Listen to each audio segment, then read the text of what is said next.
So this is the carburetor for the Massey Ferguson 65 Continental 2.9 liter engine, gas engine. What the tractor was doing was it had been sitting for 2 years not used, so it would run and then it would stop. So it would run for 2 or 3 minutes. You could accelerate with it. Standing still, right? Like you could hit the throttle and it would even idle. So it was working okay, and then it would just die. So it seemed to me that it must be the float was probably stuck. So that's what I'm doing now. Just taking it apart, clean it with some carb cleaner. Some people use methyl hydrate, as long as you clean it up. Seems to have a pretty nice gasket that should be quite reusable. Shouldn't have any trouble with that. There wasn't any goop on it or anything. So just 4 very easy to remove screws in my case, and then you got your float. And this little thing is in the center. Little pin to hold the float in. It's very straightforward. And then this little, when I opened it, I almost got the feel that... So it turned out it wasn't a fuel system problem at all. It was actually electrical. And the way that you test that is you get the motor running and then remove the negative lead. There's a jet in here. And if the engine just dies out, then you know it's an electrical problem. So with this Massey 65, it would either be the generator or the voltage regulator. Guitar string or something through there to try to make sure it's clean in there. Should replace it if you had one.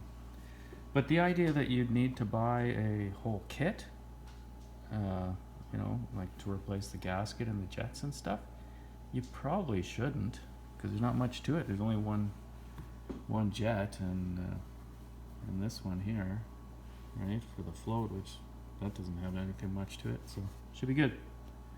So I'll put it together, and if I remember, I'll listen to the tractor after, and we'll see the difference. Again, here in the bottom, so these are just... So here's the bottom of the carburetor, and so I did that a couple of times. There's the 2 screws. And I ran some seafoam through it. So one is the main adjustment jet, which I didn't do anything with. It's still in the same position. Just run it and then the other one is just a thing for draining it. So So this was actually problems with the voltage regulator that were causing these symptoms. I'll keep digging around and trying to figure it out. So you got your this goes into there. So for me, I'm just going to use this old carb cleaner, and then to get into some of the tighter spots, I'll just use this throttle body cleaner. If you're using that carb cleaner, like if you listen to guys, you have to be careful with that stuff, because you don't want to leave it on there for very long. And I just use, you can use TSP, or like I said before, alcohol, which is methyl hydrate, right? That stuff is good for cleaning everything after, because carb cleaner's okay, but not for long. I mean, I'd be scared to leave it on there for more than half an hour or something, but some guys soak it overnight, and I think it's a bit much. But it'll work.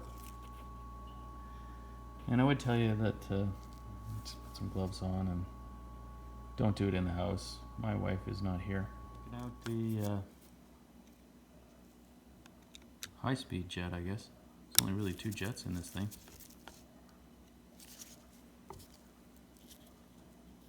And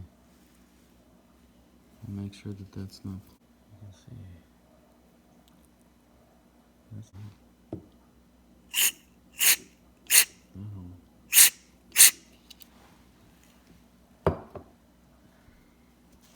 Show you this. This is the little part. So this is the main adjustment jet.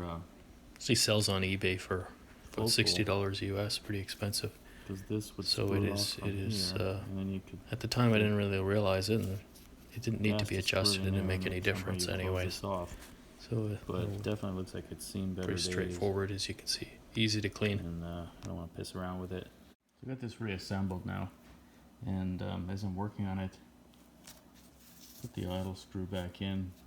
You don't have to worry too much about these things, like its exact position. They're pretty standard on all carburetors. You just screw it all the way in and then go back at least 1.5 turns, and you can play with it after. But one thing I did notice when I was... This is a 3/8 inch fuel line with a 90-degree angle that goes into the carb, and there's actually there could be inside a filter screen, so it should have been removed and flushed out. It's a brass fitting that's worn.